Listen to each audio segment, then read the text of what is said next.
आक्रमक आणि थेट भूमिका घेण्यासाठी प्रसिद्ध असलेले वंचित बहुजन आघाडीचे सर्वेसर्वा अध्यक्ष बाळासाहेब आंबेडकर यांच्या भूमिका अलीकडच्या काळामध्ये त्यांनी ज्या काही सभा घेतलेल्या आहेत, ज्या काही पत्रकार परिषदा घेतलेल्या आहेत, त्या पत्रकार परिषदेच्या माध्यमातून त्यांनी भूमिका मांडली आहे। परवा महात्मा ज्योतिराव फुले यांच्या वाड्यावर त्यांना अभिवादन करण्यासाठी बाळासाहेब आंबेडकर आलेले होते। त्या स्मृतीस्थळी आल्यानंतर, समता स्थळावर आल्यानंतर बाळासाहेब आंबेडकरांना पत्रकारांनी काही प्रश्न केले। त्याची उत्तरे देत असताना बाळासाहेबांनी काही एकूणच महाराष्ट्राच्या राजकारणावर भूमिका मांडलेल्या आहेत।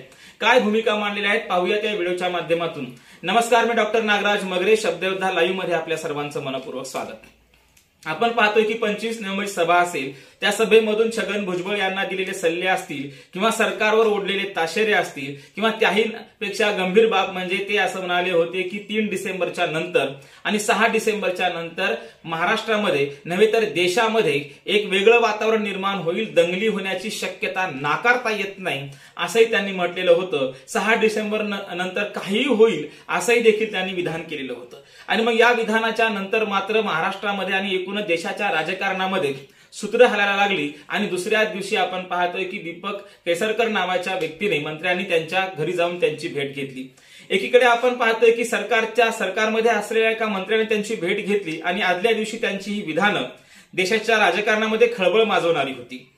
याआधी देखील बाळासाहेब आंबेडकरांनी असे काही विधानं केलेले होते, त्या विधानावर देखील त्यांची पोलीस चौकशी करावी अशी मागणी देखील सोशल मीडियावरती अनेकांनी केलेली होती। परंतु बाळासाहेब आंबेडकरांची विधानं हे खरं तर पुराव्यानिशी असतात असं जाणकारांचं म्हणणं आहे। दुसरीकडे आपण पाहतोय की बाळासाहेब आंबेडकर म्हणतात 3 डिसेंबरच्या नंतर किंवा 6 डिसेंबरच्या नंतर महाराष्ट्रामध्ये देशभरामध्ये वेगळी परिस्थिती निर्माण होऊ शकते, दंगली घडण्याची शक्यता नाकारता येत नाही असं जेव्हा ते म्हणतात तेव्हा मात्र खरं तर मीडियामध्ये आणि एकूणच राजकारणामध्ये समाजकारणामध्ये खळबळ माजलेली आपल्याला दिसून येते।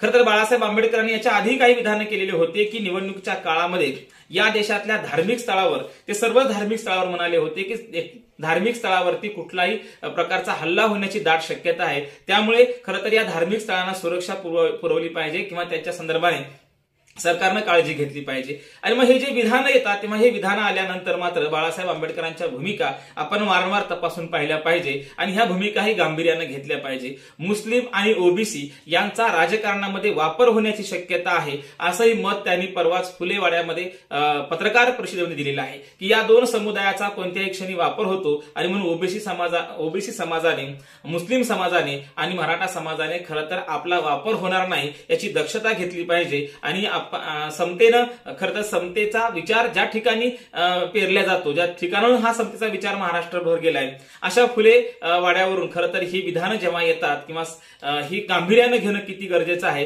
हे आपल्या लक्षात येईल। बाळासाहेब आंबेडकर म्हणतात की मी याआधी देखील बऱ्याच वेळा काही स्पष्टीकरण दिलेले आहेत, आता मला स्पष्टीकरण देणं फार गरजेचं नाही। आणि ते पुन्हा म्हणाले की मंडल आयोगाचं आंदोलन जे आहे ते मंडल आयोगाचं आंदोलन आम्ही लढलेलं आहे, अर्थात मी लढलेलं आहे, ओबीसीच्या लढ्याचा जनक मी आहे आणि जे स्वतःला आता ओबीसी नेते म्हणून घेत आहेत हे ओबीसी नेते मंडलच्या आंदोलनाच्या काळामध्ये कुठे होते, त्यांना प्रश्न विचारा असा देखील प्रश्न त्यांनी खरं तर पत्रकारांना विचारलेला आहे। ते पत्रकारांना म्हणतात तुम्ही इतिहास शोधून काढा आणि मंडल आयोगाचं आंदोलन सुरू असताना छगन भुजबळ असतील, शेंडगे असतील नेमके होते कुठे?